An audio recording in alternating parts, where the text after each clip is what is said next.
আমরা ঘুরতে চলে যাচ্ছি কিয়ানের দাদির সাথে। আসসালামু আলাইকুম সবাইকে, সবাই কেমন আছেন? আশা করি সবাই অনেক বেশি ভালো আছেন। আলহামদুলিল্লাহ আমরা অনেক বেশি ভালো আছি। এটা ছিল কিয়ানের দাদাবাড়ির ভিডিও, মানে আমরা ঈদের সময় যে কিয়ানের দাদাবাড়িতে গিয়েছিলাম সেই সময়ের ভিডিও। আমরা সুন্দর করে ঘুরে ঘুরে চলে যাচ্ছি। বলেন তো কোথায়, বলেন তো কোথায়? আমি বলে দিচ্ছি, কিয়ানের ছোট কুকুর সাথে দেখা করতে যাচ্ছি আমরা। ওকে ওকে, কিয়ানের দাদি আমাদের নিয়ে যাচ্ছে, কারণ আমরা রাস্তাঘাট কিচ্ছু চিনি না। আর এখানে আমরা আসছি মাত্র কয়দিন, 2-3 দিন হয়েছে। আগের বারও আসছিলাম, 2-3 দিন থেকে চলে গেছি, তো কোনো রাস্তাঘাট আমরা চিনি না। কিয়ানের দাদির সাথেই যাইতে হবে। আর কিয়ানের বাবা আমাকে আগেই বলে দিছিল যে এই গরমের মধ্যে সে আমাদের নিয়ে ঘুরতে পারবে না, তো কিয়ানের দাদির সাথে আমাদের ঘুরতে যাইতে হবে। এটা প্রথমে আমরা চলে যাচ্ছিলাম আমার মামা শ্বশুরের বাড়িতে, মানে আমার শাশুড়ির ভাইয়ের বাড়িতে। সেখান থেকে আমরা কিয়ানের ছোট ভাইয়ের সাথে দেখা করতে যাব, কারণ ওইখান থেকে তাদের কাছে হয়, তারা আবার চলে যাবে আরেক জায়গায়। তো মাঝখান দিয়ে একটু সময় পেয়েছিল, যার কারণে তারা আমাদের সাথে দেখা করতে আসছিল। আমরাও তাড়াতাড়ি করে দৌড়ে দৌড়ে চলে যাচ্ছি। আপনারা দেখতেই পাচ্ছেন কিয়ানের দাদির কি দৌড়। যাই হোক, আর পরে কোনো ভিডিও আমি করতে পারি নাই, যেহেতু অনেক বেশি ইমোশনাল একটা সিন ছিল। আপনারা যে একটু আগে ভিডিওতে দেখছেন বিয়ে বাড়ি একটা ভাইব, মানে ওইখানে বিয়ে হচ্ছিল। নর্মালি গ্রামের মানুষজন থাকে না, ঈদের সময় মানুষজন যায়, যার কারণে বেশিরভাগ বিয়ে শাদী এই ঈদের সময় হয়। যাই হোক, এরপর আমি তো আর কোনো ভিডিও করতেই পারি নাই, আমি তো বলেই দিলাম। এটা ছিল ফিশ ফিঙ্গার, যেটা আমি লাইফের ফার্স্ট টাইম ট্রাই করছি।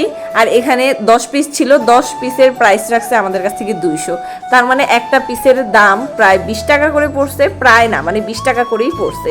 তো এটা তো একদম পুরো মানে পেট ভরে যে খাবো এটার কোনো সুযোগ নাই, জাস্ট আমি ট্রাই করতেছিলাম যে খাইতে অ্যাকচুয়ালি কেমন লাগে।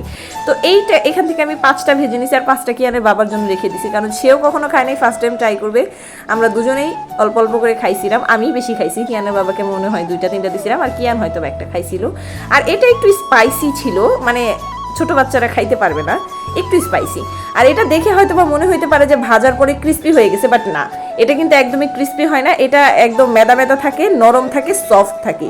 ফিশ ফ্রাই তো যারা খান নাই তাদের জন্য, আর যারা খান রেগুলার খান বড়লোক মানুষ তারা তো জানেনি কেমন লাগে। বাট আমার কাছে এটা একদমই নতুন বিষয় ছিল, তো আমি ফার্স্টেই সব কিছু বলে দিছি।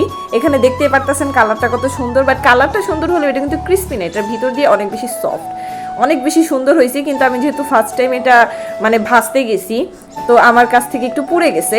তো এখানে আমি সস নিয়ে নিচ্ছিলাম, কারণ এই ধরনের ফ্রাই সস ছাড়া খাইলে মনে হয় যে ভিতর থেকে এখনই লাভ দিয়ে বের হয়ে আসবে। আমি একটু আগে ভাত খাইছিলাম, জাস্ট ভিডিও করার পারপাসে আমি এগুলো ভাবছিলাম, কারণ এগুলো খাই তো আর ভাতের কাজ হবে না, পেটও ভরবে না। তো একটু করে সস নিয়ে আমি খেয়ে দেখলাম, দেখতে পারতেছেন আমার হাতের এখানে লক্ষ্য করেন এটা ভেঙে পড়ে গেছে। আমি কিন্তু খাওয়ার আগে এটা ভেঙে পড়ে গেছে, তারপরে আমি ভেঙেই খাওয়া শুরু করছি। ভিতরে কিন্তু একদম সফট, বাইরে দিয়ে পুড়ে গেলে কি হবে, একদমই ক্রিস্পি না। আর টেস্টটা ভালোই ছিল, আমি বলবো না যে খারাপ ছিল। ফিশ ফ্রাই খেতে কিন্তু মজাই লাগে, না হলে এত বেশি প্রাইস কেন রাখবে। যাই হোক, আজকের ভিডিওটা ভালো লেগে থাকলে অবশ্যই আমাদের সাথে থাকবেন। আল্লাহ হাফিজ।